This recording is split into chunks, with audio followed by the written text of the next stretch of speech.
मनुष्य को कौन सा व्यक्ति बहुत भगवान किसको बोलता है? हाँ। भगवान, ये तो मेरे लिए भगवान है, जो उसके लिए कुछ करता है, राइट। जब आपके लिए कोई कुछ करता है तो आप उसको बोलते हो भगवान।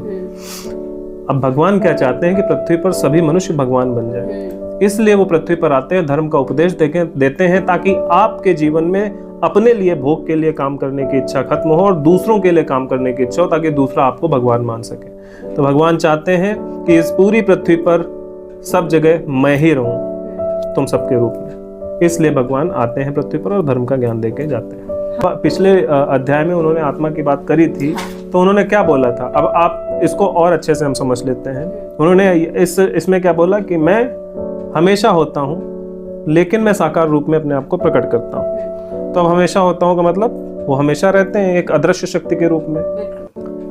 दूसरी चीज क्या होती है कि वो एक अदृश्य शक्ति आपके अंदर भी वो रहते हैं, राइट, आपकी आत्मा के रूप में, जिसकी बात हमने करी थी। अंतरात्मा की आवाज आपको हमेशा अंतरात्मा सत्य बोलती है, लेकिन आप उसको मानते नहीं। क्यों? क्योंकि आप चाहते हो कि कोई सामने से मुझे जो बोलेगा मैं उसकी मानूंगा, वो ज्यादा पढ़ा लिखा है। इस सिचुएशन को केटर करने के लिए भगवान ने क्या किया कि अच्छा ये मैं अंदर बैठ के इसको आवाज दे रहा हूँ, नहीं मान रहा है, अदृश्य रूप से आवाज दे रहा हूँ, नहीं सुन रहा है, भोग में लिप्त है, क्योंकि कोई रिलीजियस बंदा, रिलीजियस क्लैरिक्स जो हैं वो इसको बेवकूफ़ बना रहे हैं कि ये इसकी गर्दन उड़ा दोगे तो तुमको वो हेवन मिल जाएगा, या ये ऐसा कर दोगे तो हेवन मिल जाएगा।